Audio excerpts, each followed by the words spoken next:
يهده الله فلا مضل له ومن يضلل فلا هادي له أشهد أن لا إله إلا الله وحده لا شريك له وأشهد أن محمدا عبده ورسوله صلى الله عليه وعلى آله وأصحابه ومن والاه ما بعد.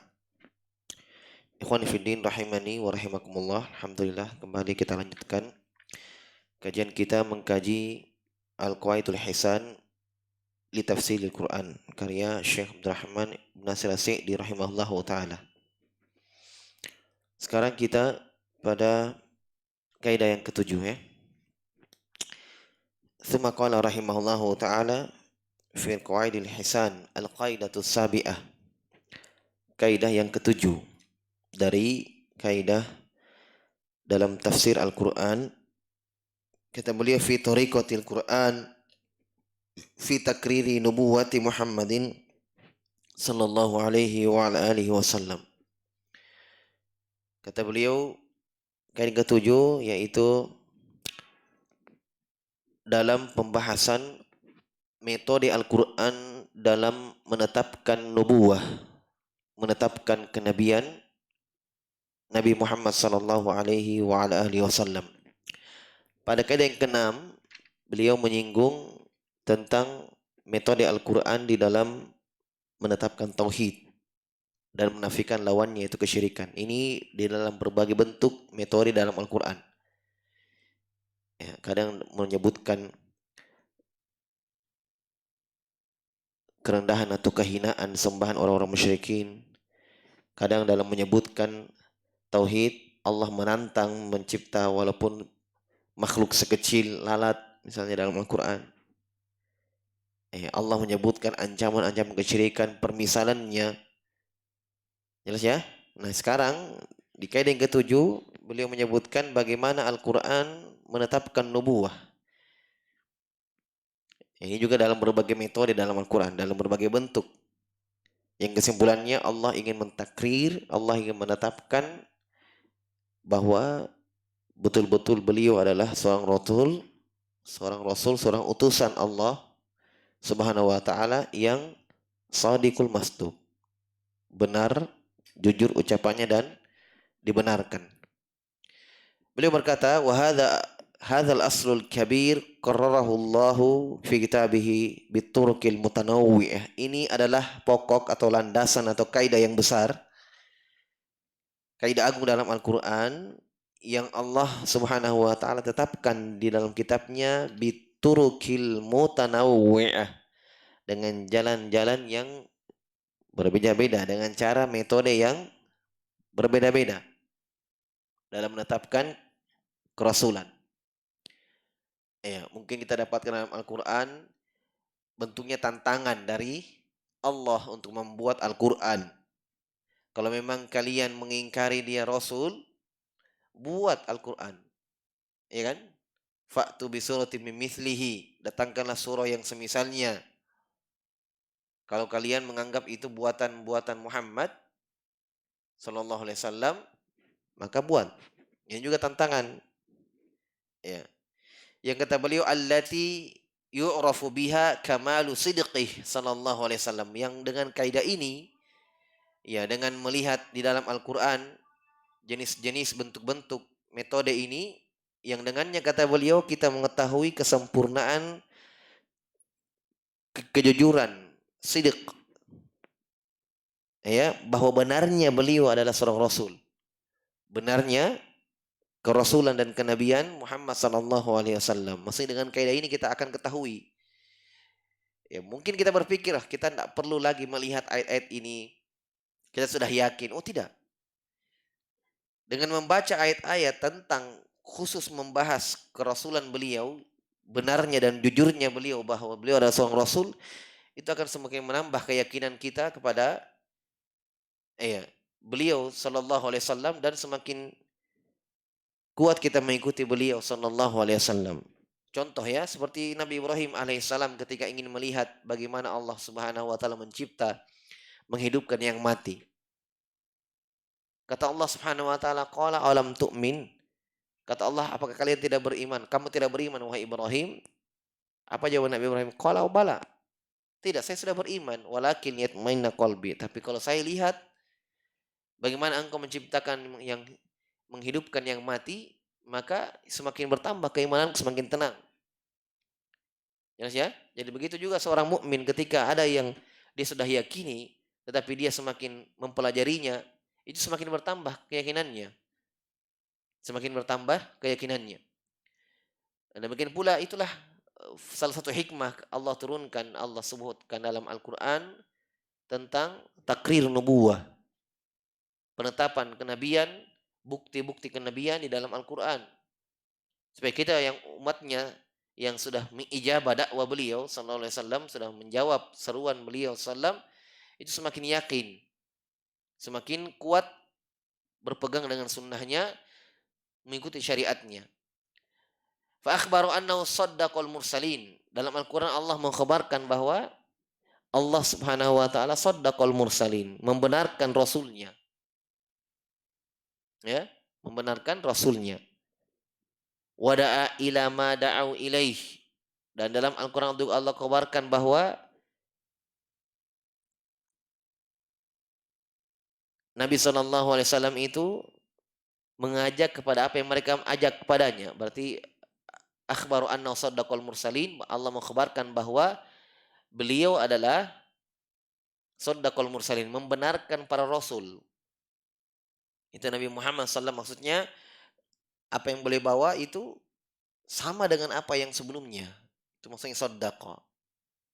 Ya, membenarkan, menjujurkan para rasul sama dengan apa yang beliau bawa.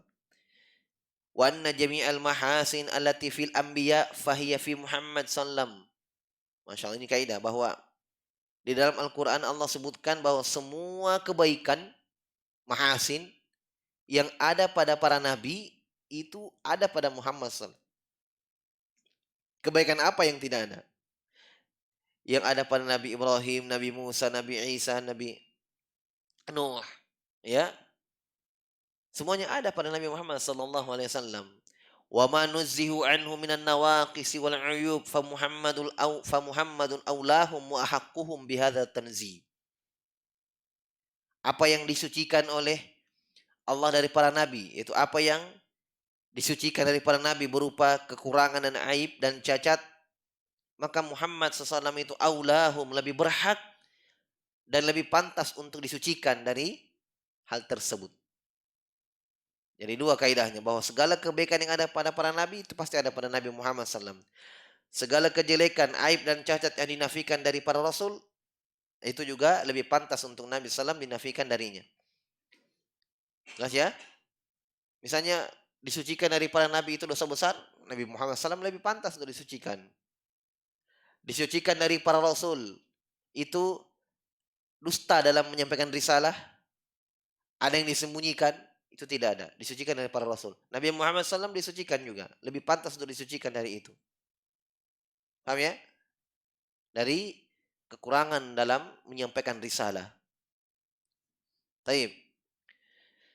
Kata beliau, wa anna syari'atahu muhaiminatun ala jami'i syara'i. Dan syariatnya sallallahu alaihi wasallam itu muhaiminah, sebagai pembenar yang menghukumi, yang memutuskan segala syariat-syariat sebelumnya. Wa kitabuhu muhaiminun ala kullul kutub. Wa kitabu muhaiminun ala kullil kutubi. Dan kitab beliau sebagai pembenar, muhaimin, yang menghukumi seluruh kitab-kitab yang ada. Yang menghapus bermakna yang tidak dihapuskan dibenarkan, ya. Yang tidak sama dengan syariat kita dihapuskan. Seperti itu. Itu muhaimin. Fajami'u mahasinil adyan wal kutub qad jama'a hadzal kitab wa hadzal din. Maka seluruh kebaikan-kebaikan agama-agama sebelumnya yang dibawa oleh Nabi Ibrahim, Nabi Musa, Nabi Nuh dan seterusnya, itu, dan kata beliau, dan kitab-kitab, ya, kebaikan agama, kebaikan dari isi-isi kitab-kitab mereka itu telah dikumpulkan dalam kitab ini, itu Al-Quran, wa hadzal din, dan dalam agama ini, itu agama Islam, agama Nabi Muhammad SAW. Islam yang menyempurnakannya. Misalnya Nabi Musa alaihissalam di syariatnya itu kalau bertobat disyariatkan, diperintahkan untuk bunuh diri. Itu dihapus oleh agama kita, disempurnakan. Cara bertobat, ya, sebagaimana yang kita ketahui, meninggalkan perbuatan itu dan menyesali dan berjanji tidak melakukannya lagi. Dan Allah menghapuskan dosa yang sebelumnya. Jelas ya? Taib. Wa faqa 'alaiha bimahasina wa awsafin lam tujad fi ghairih, dan kebaikan-kebaikan dalam Al-Quran dan dalam agama kita itu faqa 'alaiha bimahasin, di atas dari seluruh kebaikan-kebaikan sifat-sifat yang ada, lam tujad fi ghairi, yang tidak akan pernah didapatkan pada selainnya. Ya, jadi beliau punya buku membahas tentang mahasinul Islam, judulnya Mahasinul Islam, Mahasinuddin, kebaikan-kebaikan agama, kebaikan-kebaikan Islam. Itu beliau bahas dalam hikmah-hikmah pensyariatan, dari sholat jamaah, ya, bahkan beliau bahas itu kenapa disyariatkan, apa hikmah dilakukannya sholat berjamaah, kenapa tidak sendiri-sendiri di dalam rumah misalnya. Ya, beliau ungkap itu hikmah-hikmahnya sangat banyak. Tentang hikmah kisos, kenapa kalau orang membunuh itu dibunuh juga, ya, menghilangkan jari, dihilangkan juga jarinya. Dijelaskan itu hikmah-hikmahnya. Ya, sangat indah. Kita akan, kalau kita ketahui, kita baca itu buku, masya Allah. Ya, kita akan lihat keluar biasaan keindahan syariat Islam yang datang dari Allah yang Maha Tahu. Wa qarrara nubuwatahu bi annahu ummi la yaktubu wa la yaqra. Di dalam Al-Qur'an Allah mentakdir kenabian beliau bahwa beliau adalah seorang yang buta huruf, tidak bisa baca, tidak bisa tulis, tidak bisa baca. Ini salah satu tanda sebenarnya ya, bukti kenabian, karena ya, orang-orang musyrikin menuduh beliau membuat-buat Al-Quran, buatan Muhammad SAW, syair-syair yang dibuat. Nah, sementara Allah katakan dalam Al-Quran, iya, dalam surah dalam Al-Quran, iya, kalian diperintah untuk mengikuti Rasul yang ummi ini. Ummi itu tidak bisa tulis, tidak bisa baca. Jadi Allah sifatkan Nabi SAW itu tidak bisa baca dan tidak bisa menulis. Berarti bantahan kepada mereka yang mengatakan Al-Quran itu buatan Muhammad. Ya, wala jalas ahadan min ahli ilm bil kutubis sabiqah. Ya, dan tidak akan pernah sama dari salah seorang pun orang-orang berilmu, beliau tidak pernah duduk kepada siapapun orang-orang yang memiliki ilmu kitab-kitab sebelumnya. Maksudnya Nabi Muhammad SAW tidak bisa baca dan tidak bisa tulis, dan tidak pernah dinukil duduk kepada orang, ya, manusia yang punya ilmu tentang buku-buku kitab-kitab atau agama sebelumnya. Pernah kita dengarkan Nabi Muhammad berguru kepada manusia? Ada gurunya. Dia duduk di sana bertahun-tahun misalnya mengambil ilmu kitab-kitab sebelumnya. Hah? Tidak ada kan? Tidak ada. Yang dinukil adalah manusia yang duduk kepada beliau mengambil Al-Quran. Itu yang ada.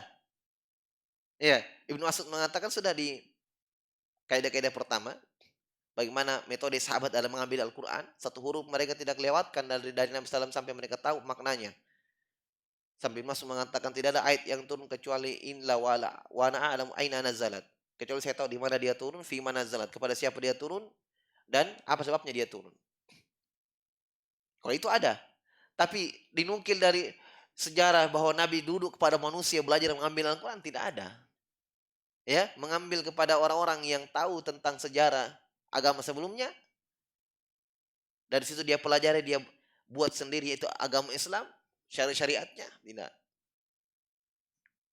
Bagaimana caranya mau belajar dan tidak bisa tulis, tidak bisa baca. Jelas ya? Balam yufaja an-nasu hatta ja'ahum bihadzal kitab. Bahkan ya, manusia juga tidak kaget, tidak dikagetkan sampai datang kepada mereka kitab ini. Maksudnya orang-orang yang datang kepada yang beriman menyambut ajakan Nabi SAW itu juga tidak heran. Jelas ya? Tidak heran. Adakah siapa yang paling pertama beriman dari kalangan laki-laki? Yang paling pertama Islam.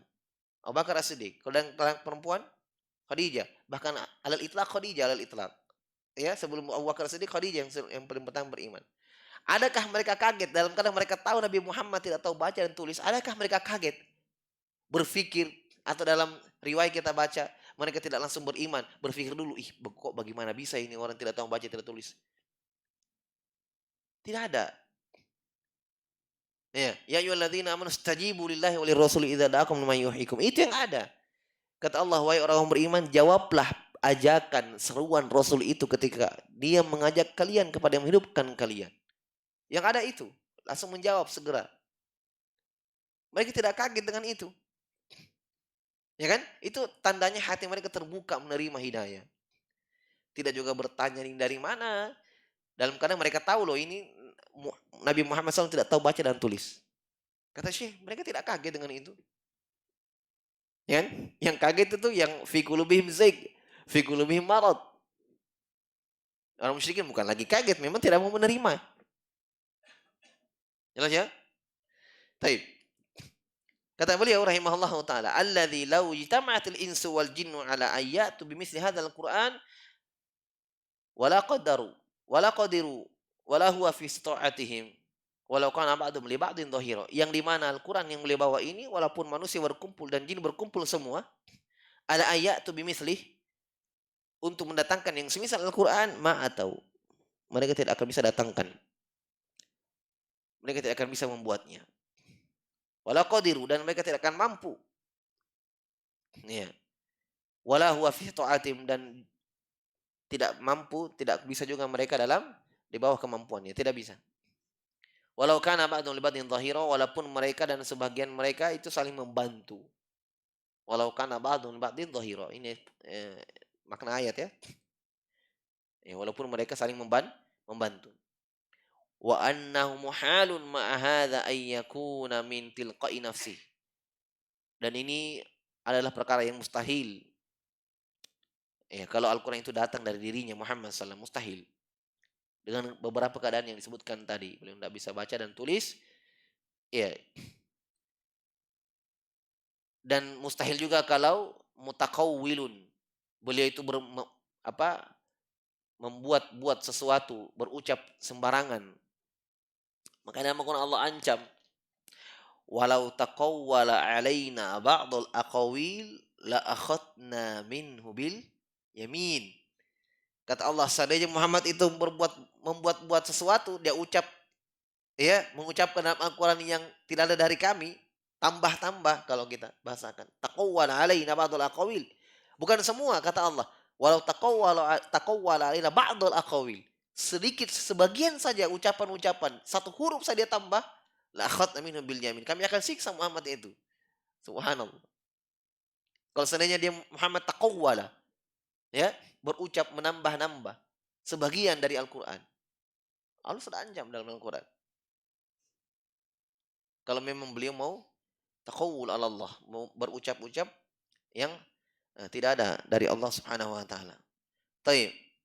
Au mutawahhimun fi ma ja'a bihi, atau menyangka-nyangka saja, sangkaan-sangkaan datang. Dalam artian dimasukkan sesuatu yang dia tidak yakini. Sangkaan. Sekedar dimasukkan, ditambah. Ya.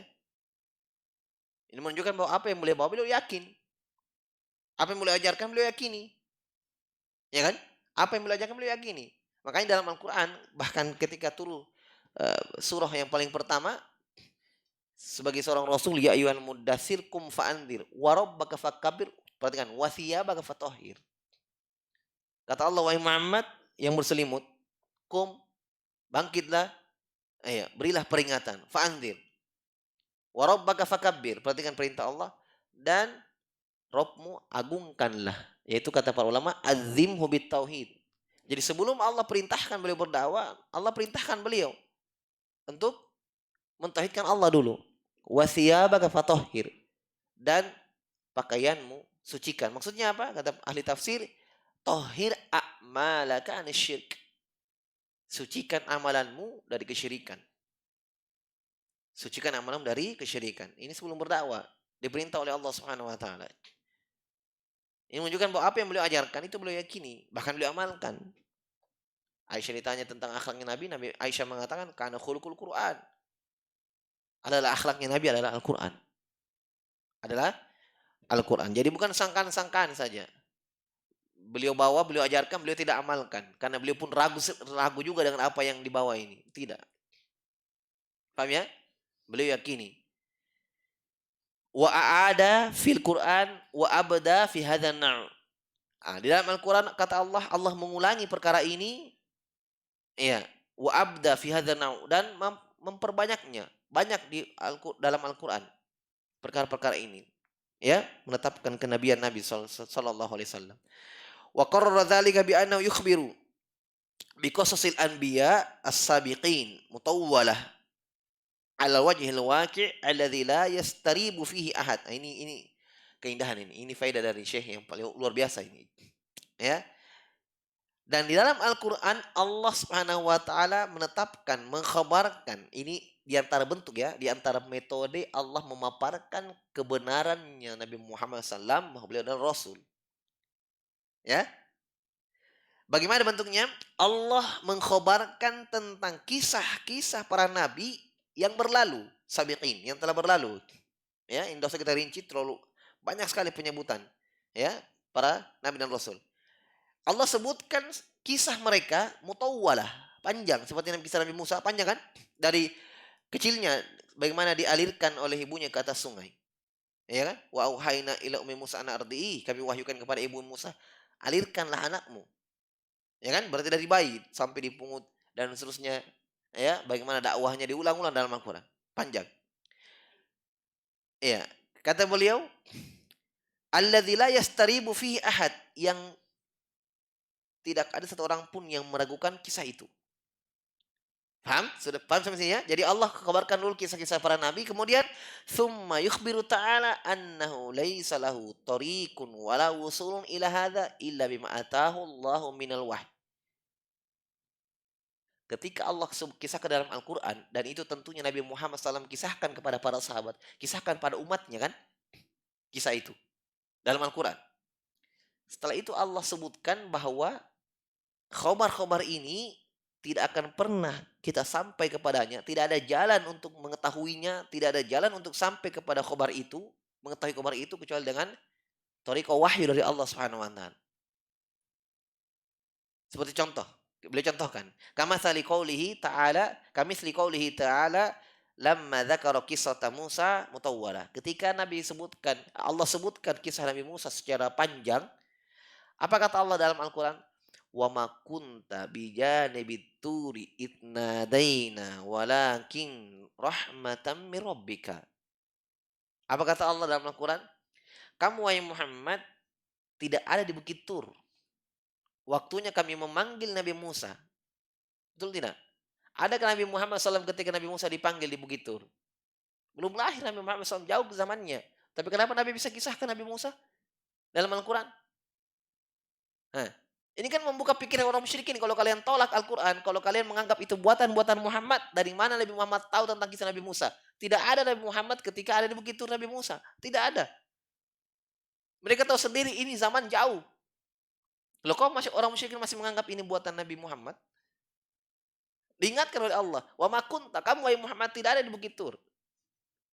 Ketika kami panggil Nabi Musa, ya di situ Nabi Musa dia bicara oleh Allah langsung tanpa perantara. Kata Allah, kamu tidak ada di situ. Kamu bisa kisahkan dalam Al-Quran. Ya kan? Kok kamu bisa kisahkan dalam Al-Quran?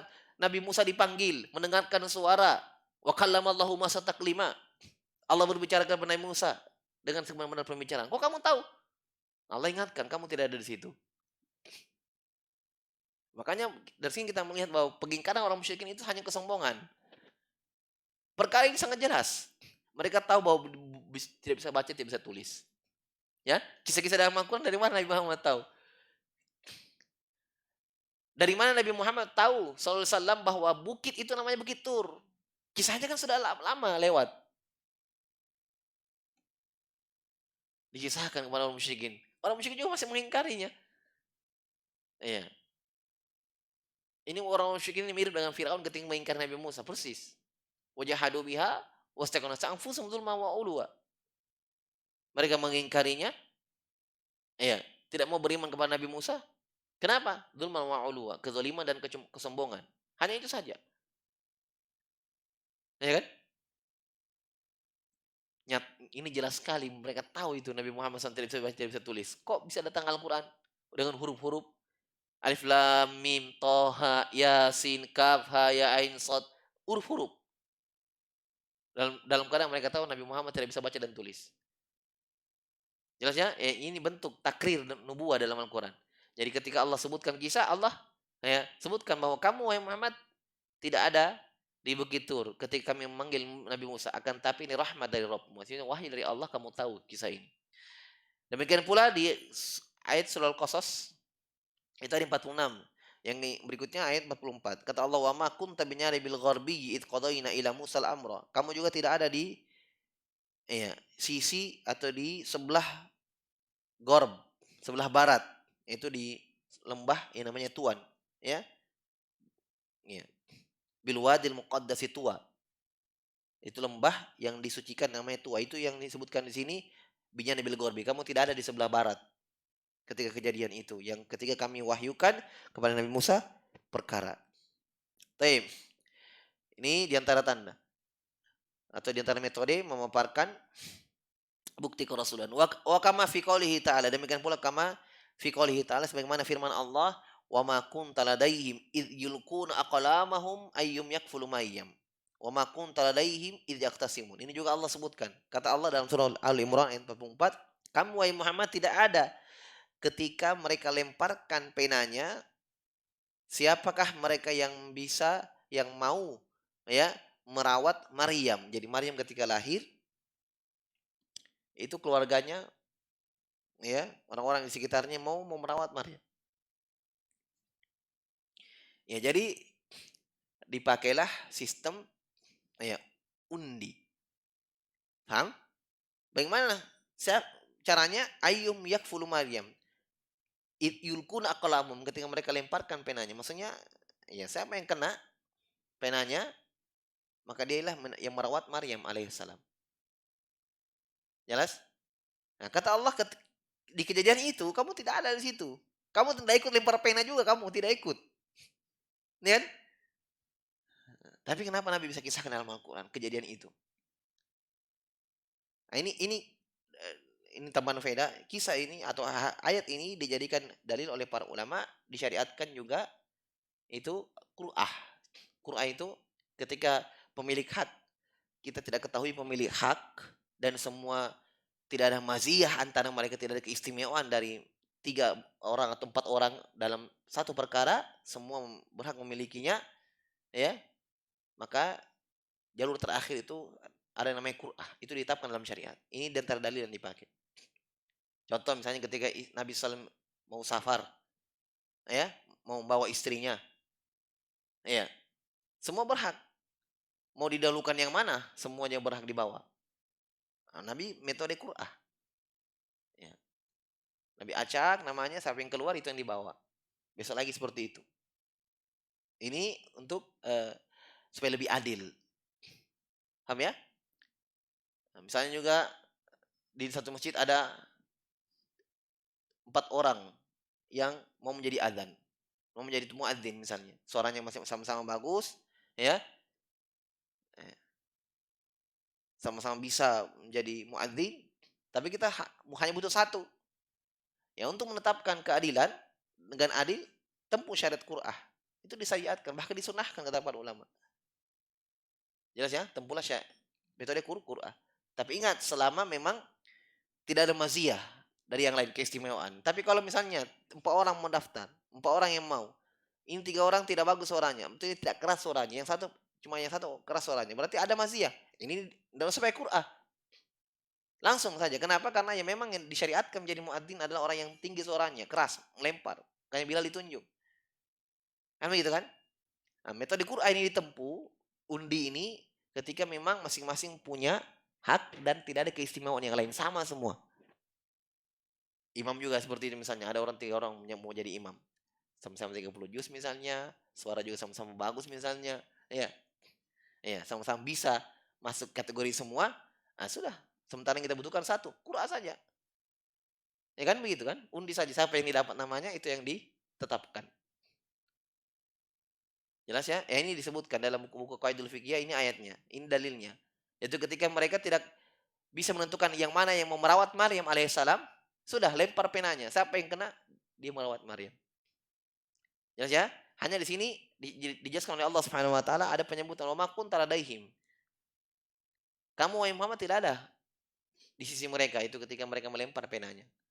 Ya, tapi subhanallah Nabi kisahkan dalam Al-Qur'an ketika Nabi bacakan Al-Qur'an ya dikisahkan. Walamma dzakara qissata Yusuf. Demikian pula ketika Allah sebutkan kisah Nabi Yusuf. Berarti pertama kisah Nabi Musa, yang kedua kisah Maryam, yang ketiga kisah Nabi Yusuf. Ya, apa kata Allah ketika Allah sebutkan kisah Nabi Yusuf yang panjang dari awal dia mimpi sampai akhirnya ketemu dengan keluarga dan orang tuanya. Kata Allah, "Wa ma kunta ladaihim id ajma'u amrahum wa hum yamkurun." Kamu wahai Muhammad tidak ada ketika mereka kumpul ya, membuat makar, membuat rencana untuk mencelakakan Yusuf. Kamu tidak ada di situ. Ya kan kamu tidak tahu perkara itu. Tapi kenapa kamu bisa sebutkan dalam Al-Qur'an? Ini sebenarnya arahnya untuk orang musyrikin yang tidak yakin dengan itu. Jadi 3 kisah ya yang Allah sebutkan wa ma kunta ladaihim. Sama semua lafadznya wa ma kunta ladaihim. Kamu tidak ada. Ya, kalau yang Qasas wa ma kunta binyarin. Kalau ini wa ma kunta ladaihim. Kamu tidak ada bersama mereka. Ini semua pengkhabaran dari Allah Subhanahu wa taala ya, membungkam orang musyrikin yang mendustakan Nabi sallallahu alaihi wasallam. Fahadhil umur wal ikhbarat al mufassalah allati yufassiluha tafsila lam yatamakkan ahlul kitab alladhina fi waqtihi wala man ba'dahum ala takdzibihi fiha wala mu'aradatuhu min akbaril adillah ala annahu rasulullah haqqan. Pengkhabaran seperti ini, maksudnya masih banyak yang lain ya. Hanya 3 beliau contohkan, kisah Nabi Musa, kisah Maryam dan kisah Nabi Yusuf. Kata beliau pengkhabaran perkara seperti ini yang dirinci oleh Allah, sebenarnya serinci-rincinya, itu lam yatamakan tidak mampu ahlul kitab dalam hal ini Yahudi dan Nasrani orang musyrikin ya, yang orang jahiliyah yang ada pada waktu itu dan setelahnya. Setelahnya ya ketika mungkin misalnya Nabi sudah meninggal, orang-orang hidup setelahnya yang masih belum masuk ke dalam Islam. Ya. Perkara-perkara seperti ini mereka tidak bisa untuk apa? Alat takdzibih, tidak bisa untuk mereka dustai. Berarti kalau ada yang mendustakannya itu kesombongan atau memang tidak mau. Tapi kalau masalah yakin atau paham, mereka paham. Kata beliau, tidak bisa mereka dustakan hal seperti ini. Wala mu'aradatu, dan tidak bisa mereka bantah. Tidak bisa mereka i'tirad, mengkritik, membantah, tidak bisa. Ini semua kata beliau min akbaril adillah, dari sebesar-besar dalil ya bahwa beliau adalah utusan Allah sebenar-benarnya. Utusan Allah sebenar-benarnya. Ini diantara bentuk metode ya dalam Al-Quran. Itu satu metode, sudah. Kata beliau watarotan, metode kedua.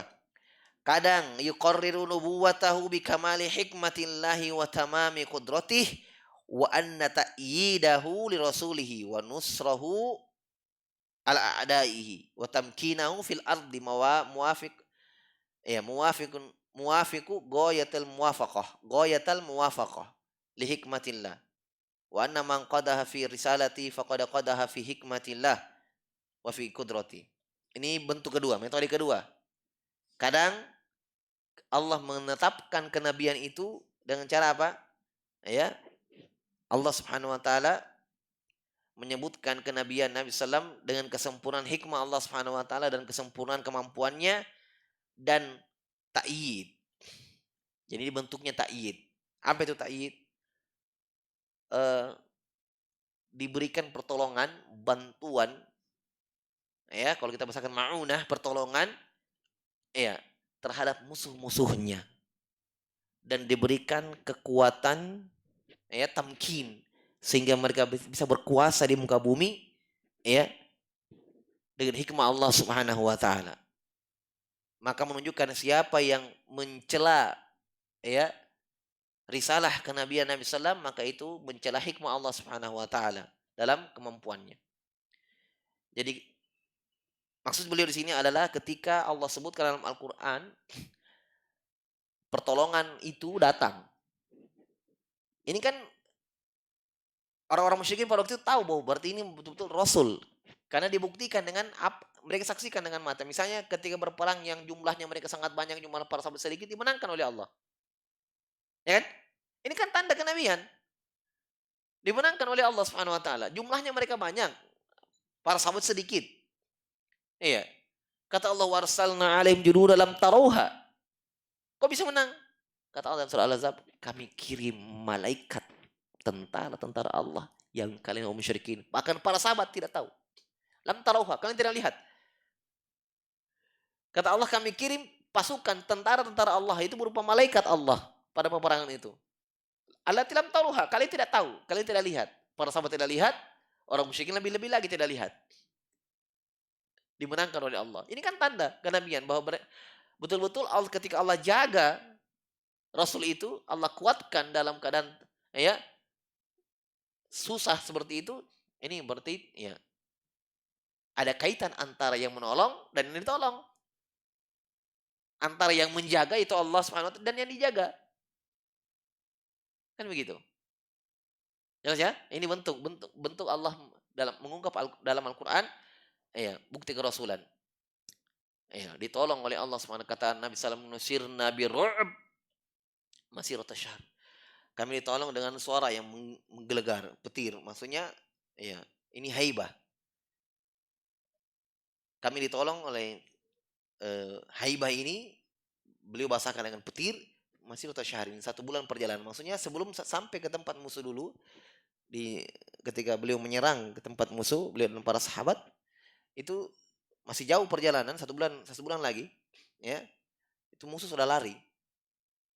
Ya, kata Nabi SAW, kami ditolong dengan itu. Haibah. Rasa segan yang ada dalam musuh-musuh Allah Subhanahu wa taala.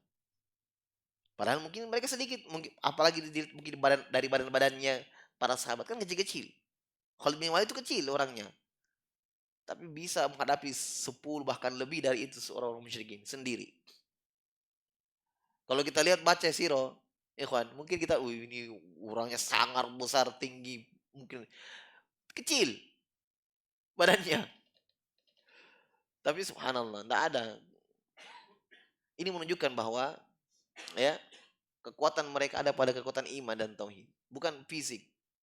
Jumlah juga sedikit, ya kan? Bahkan justru ketika mereka banyak, bangga dengan itu kalah perang Hunain. Wa yauma Hunain idza ajabatkum kathratukum. Ketika perang Hunain Allah ya ingin uji kalian, ketika kalian ujub dengan jumlah kalian. Di situ banyak jumlahnya sahabat, orang musyrikin sedikit. Mereka lupa. Mereka katakan, kita pasti menang ini. Karena mereka sedikit. Ternyata pas perang kalah. Apa yang menyebabkan mereka kalah? Ujub. A'jabatkum kasratum, ketika kalian ujub, bangga dengan jumlah kalian. Justru ketika sedikit ya menang. Banyak membuat bangga. Nah, itu menunjukkan ya, kita mengambil pelajaran bahwa jangan bangga atau jangan terlena dengan kelebihan yang Allah berikan kita kepada orang lain. Bukan berarti ketika Allah berikan kelapangan harta, keluasan harta, langsung dikatakan itu ya kejelekan, musibah, bukan. Itu baru bermakna bala ujian namanya. Bisa kita lulus dari ujian itu, bisa tidak. Makanya dalam Al-Qur'an Allah bahasakan inna min azwajikum wa auladikum fitnah. Inna min azwajikum wa auladikum aduwwan lakum fahdharuhum. Dalam ayat lain inna ma amwalukum wa auladukum fitnah. Kata Allah Subhanahu wa taala, sungguh ya dari istri-istri kalian, anak-anak kalian itu musuh bagi kalian, hati-hati, fahdharuhum, kata Allah. Dalam ayat yang lain, sungguh harta-harta kalian, anak-anak kalian itu ujian bagi kalian. Allah sebutkan perkara-perkara yang kita senangi, ya, bentuknya ujian dan fitnah, bahkan musuh, kata Allah. Kata Ibnu Qayyim bahwa musuh itu ada 2 di situ. Ya kan, ada musuh yang jelas, yang nyata, dan ada musuh dari hal-hal yang kita tidak senangi. Ada musuh yang dari hal-hal yang kita senangi. Ini musuh tidak nyata. Maka ini lebih berbahaya. Ya, musuh itu datang dari hal-hal yang kita inginkan ternyata. Ya, saya tidak inginkan istri, anak-anak, harta. Tapi kata Allah, di situ ada musuh bagi kalian. Fahdharuhum, hati-hati kalian. Jelas ya? Baik.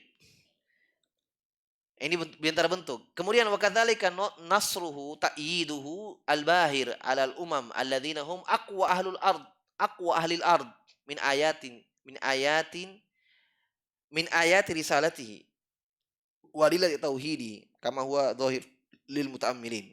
Demikian pula pertolongan Allah Subhanahu wa taala dan kekuatan Allah Subhanahu wa taala yang sangat dalam, ya, yang sangat kuat, al-bahir, terhadap umat-umat yang mereka lebih kuat, ya, bahkan paling kuat dari penduduk bumi, ya, penduduk bumi. Misalnya pertolongan Allah Subhanahu wa taala kepada, ya, Nabi Saleh, Nabi Hud, ya, bagaimana Allah menyiksa kaumnya, ya, kaumnya itu subhanallah sampai memahat batu loh, ya, dengan keterbatasan alat yang mereka punya dulu. Apa yang mereka punya dulu? Belum ada mungkin betel apa benda ada. Tapi kok bisa memahat batu jadi rumah? Ini kan menunjukkan mereka kuat. Tapi Allah juga porak-porandakan. Allah juga hancurkan ketika mereka mengingkari Rasul. Jelas ya? Ini menunjukkan kekuatan tauhid. Iya, dalil. Iya, tauhid itu sebagaimana yang nampak, ya, zahir lil muta'ammilin, bagi orang-orang yang memperhatikan dalam Al-Qur'an. Muta'ammil, memperhatikan betul ayat-ayat. Iya. Kemudian yang berikutnya, watarotan yuqarriru nubuwatahu wa risalatahu bima hazahu min awsafil kamal wa ma huwa alaihi minal akhlaqil jamilah wa anna kulla khuluqin alin samin fali rasulillah sallallahu alaihi wasallam minhu a'lahu akmaluh fam taib faman azumat sifatuh wa wafaqat nu'utuh jami'al khalqi allati a'laha sidq alaysa hadha akbarul adillah ala annahu rasulu rabbil alamin wal mustafa al mukhtar minal khalqi ajma'in. Masya Allah. Yang berikutnya sudah tadi, ya, sudah dua yang beliau sebutkan. Pertama, kadang dalam menyebutkan kisah-kisah para rasul, Allah sebutkan bahwa Nabi Muhammad SAW itu tidak menyaksikan itu, tidak ada di situ. Nah, tapi ketika Nabi kisahkan, sebutkan kepada para sahabat melalui Al-Quran, berarti itu tanda. Yang kedua, pertama. Yang kedua, dalam pertolongan-pertolongan yang ada, kekuatan dari Allah. Yang ketiga, yaitu kadang ketika Allah menyebutkan kenabian, kerasulan sallallahu alaihi wasallam terhadap apa yang beliau miliki dari sifat-sifat yang sempurna. Ya, dari merupakan akhlak-akhlak yang indah misalnya, ya, sifat-sifat yang mulia, bahwa seluruh sifat-sifat yang tinggi, alim, samin, yang mulia, maka Nabi Shallallahu Alaihi Wasallam itu adalah orang yang paling berhak memiliki sifat itu. Paham? Ada tidak dalam Al-Quran kita lihat ini bahwa Allah puji Nabi Muhammad dengan sifat akhlak, ya, lebih tinggi daripada apa yang para Rasul punya? Ada. Dalam Al-Quran banyak sekali. Ketika Allah puji Nabi Nuh, innahu kana abdan syakura. Nabi Nuh itu hamba yang bersyukur. Nabi Ibrahim Allah puji juga dengan sifat syukur. Inna Ibrahim kana ummatan qanitan lillahi hanifan wa lam yakun minal musyrikin syakiran li an'umi. Nabi Ibrahim itu adalah seorang panutan. Ya, tidak pernah berbuat kesyirikan, mentauhidkan Allah, dan syakiran li an'umi, bersyukur dengan, ya, nikmat Allah Subhanahu wa taala. Bagaimana Nabi sallallahu? Aisyah pernah mendapatkan beliau bangun tengah malam sampai sholat malam. Pecah lututnya, bengkak-bengkak. Kata Aisyah, kenapa kamu lakukan itu ya Rasulullah? Kamu orang yang sudah diampuni dosa yang lalu dan akan datang. Jawabannya Nabi SAW apa? Afala akun abdan syakura. Tidak bisa kau Aisyah saya menjadi hamba yang bersyukur. Tidak bisakah saya menjadi hamba yang bersyukur? Jadi apa persis yang Nabi katakan Syekh? Jadi semua akhlak-akhlak yang dipujikan oleh para nabi dan rasul, itu nabi yang lebih tinggi memiliki itu. Lebih berhak memiliki itu. Bahkan kata beliau, nabi yang paling tingginya dan paling sempurnanya. Apalagi? Selain kesyukuran, ketawaduan, kerendahan hati. Oh, nabi lebih, kata Allah, wakhfid lahuma janahadzulli minar rahmah. Iya. Kata Allah kepada nabinya, wakhfid lahuma. Iya. Tundukkan sayapmu kepada keduanya, kalau kedua orang tua. Makanya semua akhlak-akhlak yang Allah perintahkan kepada kita itu dia perintahkan Nabi SAW. Ya kan? Akhlak-akhlak yang baik itu dalam Al-Quran. Ya, ketika dia perintah itu Nabi. Yang pada hakikatnya perintah untuk kita. Hanya diperintahkan oleh Allah untuk Nabi. Dalam Al-Quran, lafadznya. Untuk Nabi. Ya. Tapi kembali kepada kita. Maksudnya Nabi saya diperintah dengan akhlak itu. Ya. Apalagi kita. Kata Allah, khudil afwa. Ambillah wahai Muhammad, sifat maaf. Wa'mur bil ma'rufi. Perintahkanlah wahai Muhammad kepada kebaikan. Maafkan manusia. Ya kan? Wa'ad alil jahilin. Berpaling dari orang-orang jahil. Khudil afwa wa'mur bil ma'rufi wanhanil munkar. Cegahlah dari yang mungkar. Apalagi dari akhlak. Nabi ini perintah. Wa innaka ala khuluqin azim, kata Allah. Kamu wahai Muhammad berada di atas akhlak yang mulia. Berada di atas akhlak yang mulia. Taib. Jadi kata beliau, maka siapa yang mulia sifat-sifatnya, azumat sifatu, wafaqat nu'utu, tinggi, ya, sifat-sifatnya di atas seluruh makhluk, yang akhlak yang paling tinggi, yang paling dimiliki adalah jujur. Kejujuran. Kata Nabi SAW, ala ta'manuni wa ana aminum man fis sama. Tidakkah kalian mempercayai saya? Saya adalah orang yang terpercayanya dari yang di atas langit. Saya adalah orang yang terpercayanya yang di atas langit. Kata beliau, Sa'di rahimahullah, ya, di antara akhlak yang paling tinggi yang beliau miliki adalah, yang paling sempurna adalah kejujuran. Dan itulah yang mendasari Allah pilih beliau. Kejujuran ini. Ya. Sidik. Jelas ya? Kejujuran ini bukan bermakna, bukan cuma bermakna jauh dari bohong, yang kita pahami ya jujur, tidak bohong. Bukan itu, cuma itu makna sidik. Sidik bermakna kesungguhan, keseriusan, mujahadah, itu sidik namanya. Jujur kan begitu? Nah, misalnya ada orang berucap, ini berucap kebaikan-kebaikan. Kalau betul-betul bersungguh-sungguh mengamalkan, itu berarti dia jujur dalam ucapannya. Ya kan? Sama kita penuntut ilmu. Penuntut ilmu itu harus punya sidik. Ikhlas dalam menuntut ilmu, bersabar dalam menuntut ilmu, dan yang ketiga harus dia punya apa? Asidik. Kesungguhan dalam belajar. Tapi kalau dia katakan saya semangat, tapi tidak ada semangat pembuktiannya, berarti tidak sidik, tidak jujur. Makanya kata para ulama, makna sidik itu adalah mujahadah, kesungguhan.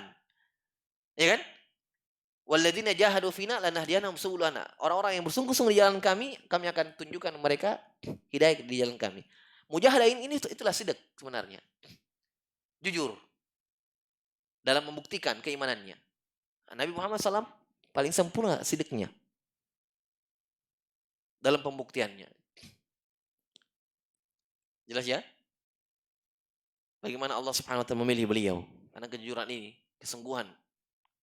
Ya. Makanya disebutkan oleh para ahli sejarah bahwa sebelum beliau terangkat menjadi nabi, memang tidak pernah dikenal dengan anak yang jujur, anak yang serius di dalam beramal, ya kan? Tidak pernah berbohong, bahkan tidak pernah terjatuh ke dalam kesyirikan. Terus sebelum tangkap jadi nabi, beliau bagaimana agamanya? Alamilah Ibrahim, di atas agama Nabi Ibrahim alaihissalam. Tidak terjatuh dalam kesyirikan. Jelas ya? Taib. Kata beliau, alaisa hadza akbarul adillah? Bukankah ini sebesar-besar dalil? Bukankah ini sebesar-besar bukti bahwa beliau adalah utusan Rabbul Alamin? Ya, wal Mustafa al-Mukhtar, dan beliau adalah orang pilihan. Mustafa al-Mukhtar yang dipilih oleh Allah, ya, dari makhluk yang ada. Itu ketika memang sempurna akhlaknya dari segala ya akhlak yang ada dimiliki oleh manusia, beliau yang punya. Beliau yang paling sempurna memilikinya. Ini kan tanda. Jelas ya? Kita paling sempurna. Iya. Dari sisi kepribadian sifat paling sempurna dari Rasul yang lain. Agama paling sempurna. Umat paling banyak. Paling terbaiknya lagi. Paling terakhir datang paling baiknya lagi. Jelas ya? Ini kan dalil. Bukti semuanya. Jadi tidak ada yang dikalahkan oleh a- apapun Rasul, agama mereka. Tidak ada yang mengalahkan Islam. Tidak ada yang mengalahkan yang membawanya itu Nabi Muhammad SAW. Tidak ada yang mengalahkan itu. Ya. Jelas ya? Paling besar juga ujiannya. Paling besar cobaannya. Nabi Muhammad SAW paling besar ujiannya. Datang paling terakhir. Taib. Satu lagi ya. Watarotan yuqarriruha bima huwa mawjudun fi kutubil awwalin wa basyaratil anbiya wal mursalin. Imma bismihil alam au bi awsafil jalilah wa awsafi ummatih wa awsafi dini. Ini juga. Bentuk ketiga atau bentuk yang keempat bagaimana Allah mentakrir nubuah, menjelaskan kenabian itu. Kadang Allah Subhanahu wa taala menyebutkan kenabian Nabi Muhammad SAW dengan apa yang ada dalam kitab-kitab awalin, dalam buku-buku kitab-kitab, apa kitab-kitab maksudnya kitab-kitab ya, kitab-kitab orang dulu, kitabul awalin, bahkan mungkin dalam Taurat, Injil, Zabur ada semua. Apa? Tentang kabar-kabar gembira untuk para nabi dan para rasul. Itu sifat-sifatnya disebutkan. Imma bi ismihil alam, kadang dengan namanya yang disebutkan. Maksudnya begini, di antara bentuk kenabian adalah ya, tanda kenabian beliau adalah disebutkan tentang beliau jauh sebelum beliau ada, jauh sebelum beliau lahir. Ternyata disebutkan dalam kitab-kitab sebelumnya, dalam Taurat dalam Taurat untuk Nabi Musa ada Nabi Muhammad penyebutannya, dalam Zabur ya untuk Nabi Daud alaihissalam juga ada penyebutannya di dalam kitab Injil ada juga, ya. Paham maksudnya? Padahal ini jauh sebelum beliau ada. Ini ada dalam Al-Quran. Kenapa orang musyrikin masih juga tidak beriman? Ada dalam penyebutan kitab. Wa idh qala Isa bin Maryam ya bani Israil ini ya Rasulullah ilaikum musaddiqan lima baina yaday min at-taurati wa mubasysyiran bi rasul ya'ti min ba'di ismu Ahmad. Ini Ahmad penyebutannya. Kata Allah ketika Isa alaihissalam berkata kepada Bani Israel, ya Bani Israel, ini Rasulullah ilaikum. Saya adalah Rasul kepada kalian, musaddiq, pembenar, ya, penyempurna, ya, yang menyebutkan dengan benar, membenarkan apa? Musaddiqan lima baina yadayya. Saya jujur dengan apa yang saya bawa di depanku ini, itu kitab Tauratnya.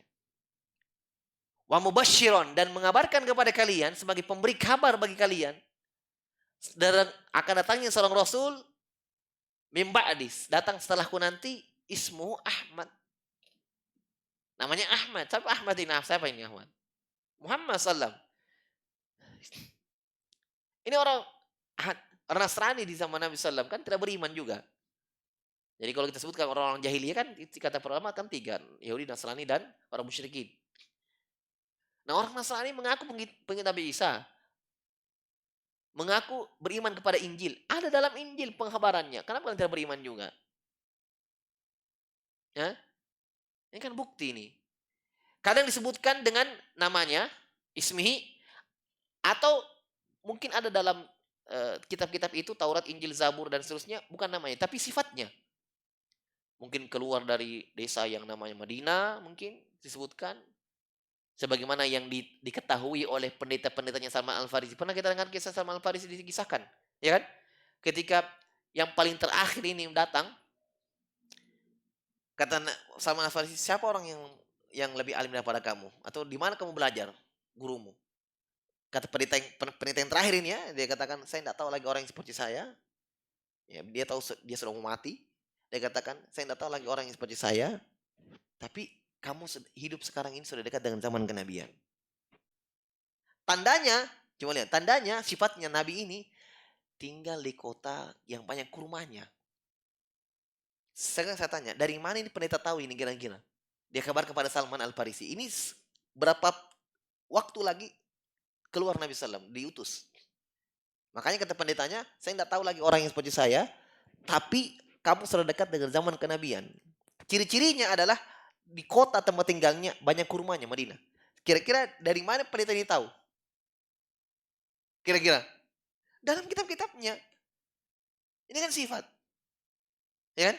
Cirinya sampai disebutkan kotanya banyak pohon kurmanya. Itulah tempat tinggalnya. Madinah. Di situ beliau wafat. Jelas ya? Itu tajuk sifat-sifatnya. Ditambahkan lagi itu tempat tinggalnya. Dikasih 3 bekal. Dia itu tidak makan sedekah, dia itu makan hadiah, dan dia itu ada stempel kenabian di pundak sebelah kanan. Ini dari mana pendeta itu tahu? Pendeta loh. Kira-kira dari mana dapat wahyu kan tidak mungkin. Bukan Rasul, bukan Nabi. Dari kutub-kutub mereka, dari kitab-kitab mereka. Ada pensifatan Nabi Muhammad di situ. Makanya mereka tahu. Jelas ya? Nah, itulah Salma dengan ilmu itu berbekal dengan 3 tanda yang disebutkan oleh gurunya, pendetanya, carilah beliau. Yang akhirnya ketemu dengan Nabi Muhammad SAW beriman. Ya, jadi kadang disebutkan dengan namanya saja atau sifat-sifatnya atau wa'ausofi ummati. Kadang disebutkan dengan sifat-sifat umatnya. Bukan sifat nabinya. Tapi sifatnya umatnya. Ini ada dalam kitab-kitab sebelumnya. Iya. Disebutkan oleh Ibnu Qudamah dan Mu'tal I'tiqad ya. Iya, bahwa di antara sifat yang disebutkan oleh orang-orang ahli sejarah dalam buku-buku sebelumnya, kitab-kitab sebelumnya, sifat-sifat umatnya Nabi SAW itu apa? Mereka sujud di bumi sementara yang mereka sembah di langit. Mereka sujud di bumi itu tanda-tandanya umatnya.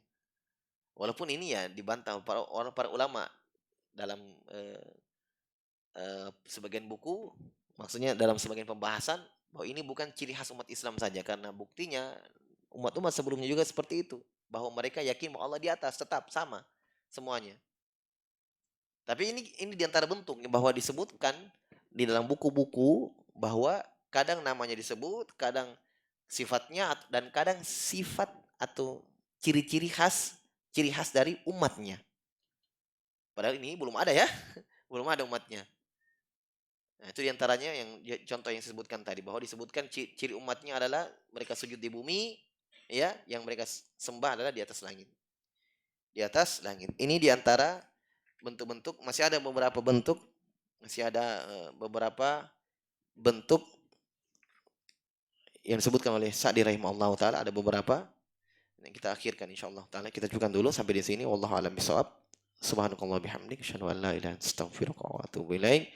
Wa akhir da'wana alhamdulillahi rabbil alamin.